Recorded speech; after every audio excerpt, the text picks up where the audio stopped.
খাইস না মা আমি এরকম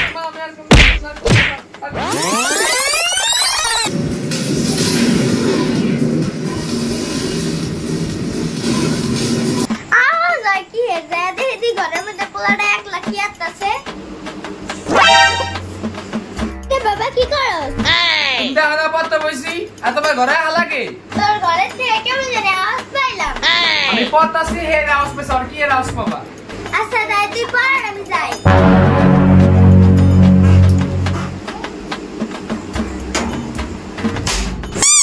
দেখ মাইকা শোনাই খেলা হয়ে গেছে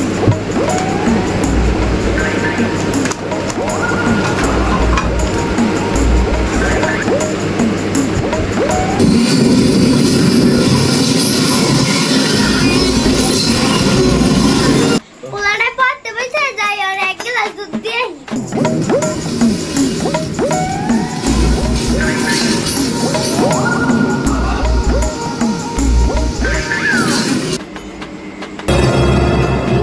তুই পড়া থেকে গেম খেলতেছ দাঁড় আজকে তোরে খাইস না মা আমি এরকম